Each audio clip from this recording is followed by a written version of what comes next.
Welcome to The Explainer. If you work anywhere near healthcare, cybersecurity, or compliance, you already know the ground shifts fast. But recently, there's been a massive, practically silent earthquake in how we certify healthcare privacy professionals. Credentials that you probably thought were the absolute gold standard are actively dying out, and a new heavyweight has totally taken the crown. So today, we're mapping out exactly what just changed in the healthcare security certification landscape, and more importantly, what it means for your career right now. Okay, let's just address the elephant in the room right off the bat. Are you still trying to earn your HCISPP? Because if you've been scrolling through older study guides or job postings or Reddit forums lately, you've probably seen the HCISPP touted as the ultimate must-have credential.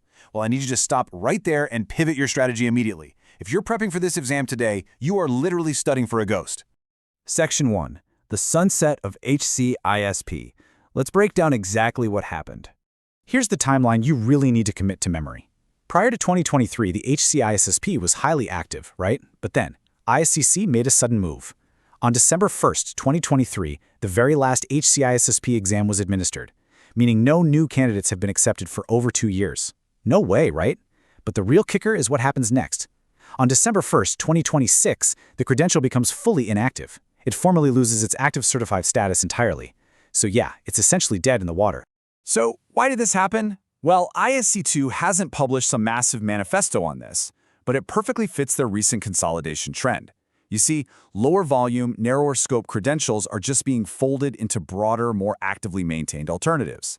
The HCISSP effectively duplicated a lot of the general cybersecurity ground that the CISP already covers while just trying to tack on healthcare context. It tried to be two things at once, and ultimately, it just got squeezed out. Moving on to Section 2, CHPS. The new standard from AHIMA. And comparing the two side by side brilliantly illustrates this passing of the torch. We've gone from the sunset HCISPP issued by ISC2 to the fully active CHPS issued by AHIMA. Notice the shift in exam focus here. HCISPP covered 7 domains and blended broad technical cybersecurity with some healthcare privacy. CHPS, on the other hand, is laser-focused down to just 4 domains. It strips away that generic cybersecurity theory and places a heavy, undeniable emphasis on U.S. healthcare law, privacy regulation, and compliance management. The scope is definitely narrower, but man, it cuts so much deeper. Now, what's really interesting here is the sheer exclusivity of this credential. There are only 715 active holders of the CHPS as of December 31st, 2025. That's up from 666 at the end of 2023. So it's a small, incredibly niche population, but it is actively growing. Holding this credential puts you in an elite, highly specialized tier of professionals who truly understand that complex intersection of healthcare and security law. All right, Section 3. Inside the CHSP's exam, what you can actually expect. Let's start with the core definition.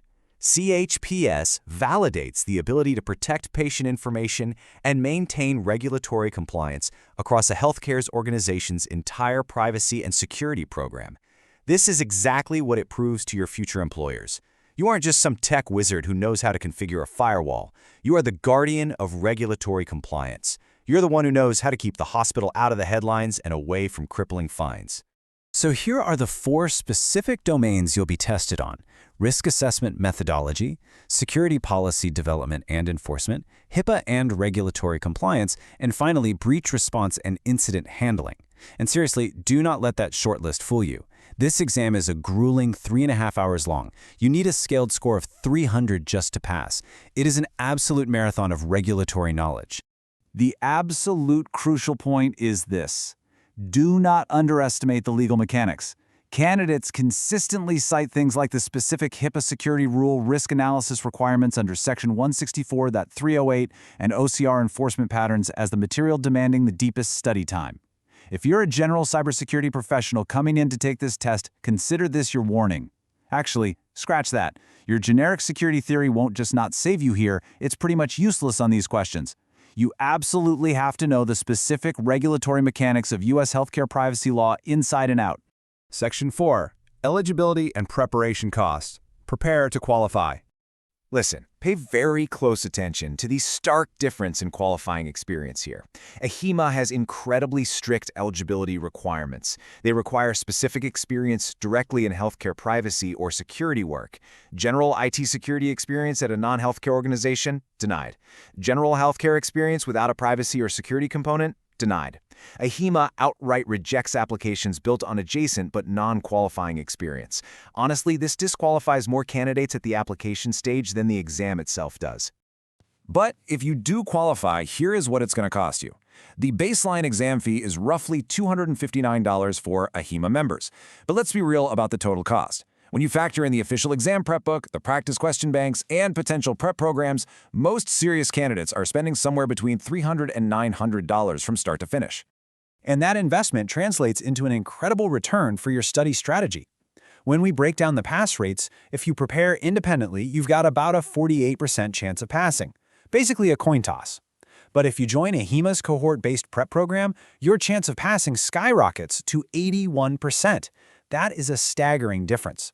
If you're going to invest the time to take this beast of an exam, the cohort prep is mathematically one of the strongest investments you can make, for sure.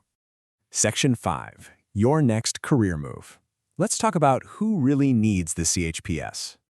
Okay, rapid fire, here is who should aggressively pursue the CHPS right now. Step 1. Privacy officers and compliance managers. The CHPS maps flawlessly onto your daily responsibilities. It's your ultimate validator. Step 2. Health information management professionals. If you already hold your RHIA or RHIT, CHPS is your natural next step to specialize in privacy and security. And Step 3. IT security pros moving into healthcare. This credential proves you understand the healthcare-specific regulatory landscape that your general cyber background simply doesn't cover. But wait, what if you're one of the folks who already holds the HCISPP? First of all, take a deep breath. Don't panic. It remains listed on your ISC2 profile, but remember, it does lose its active status after December 1st, 2026. Now, if you hold it alongside the CSSP, good news. Your CISP remains completely unaffected and fully active.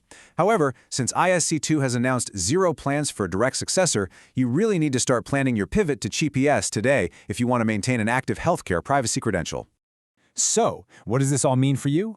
Well, in a world where regulatory fines and government audits are destroying healthcare organizations faster than ransomware, the real question isn't just whether you can afford to take the CHPS exam, it's whether your career can afford not to.